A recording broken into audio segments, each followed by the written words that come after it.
U.S. Korea urge North's return to talks after missile tests.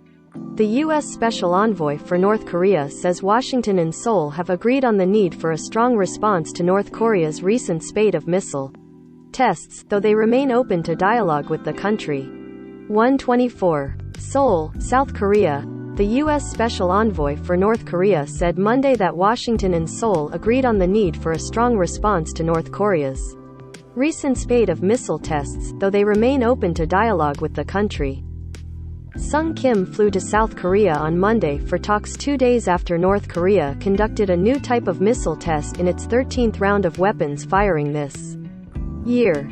Experts say North Korea wants to advance its weapons arsenal and wrest concessions such as sanctions relief from its rivals.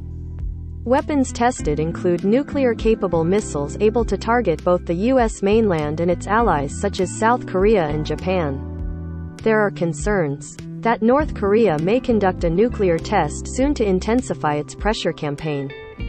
We agreed on the need for a strong response to the destabilizing behavior we have seen from North Korea, Kim told reporters after meeting with his South Korean counterpart. We also agreed on the need to maintain the strongest possible joint deterrent capability on the peninsula.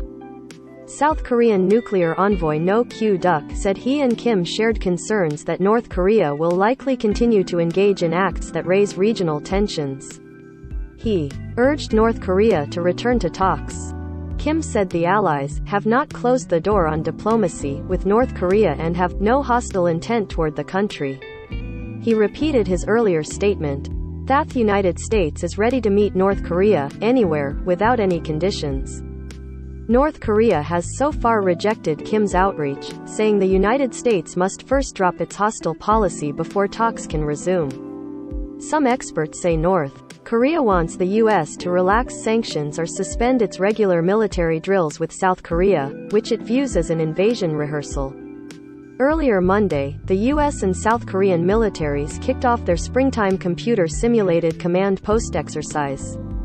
North Korea has previously responded to such drills with missile tests and warlike rhetoric. North Korea said Sunday it tested a new tactical guided weapon a day earlier which would boost its nuclear fighting capability.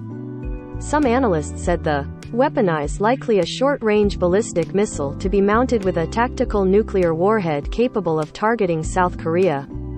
Last month, North Korea test-fired an intercontinental ballistic missile potentially capable of reaching the U.S. homeland in its first long-range weapons test since November 2017.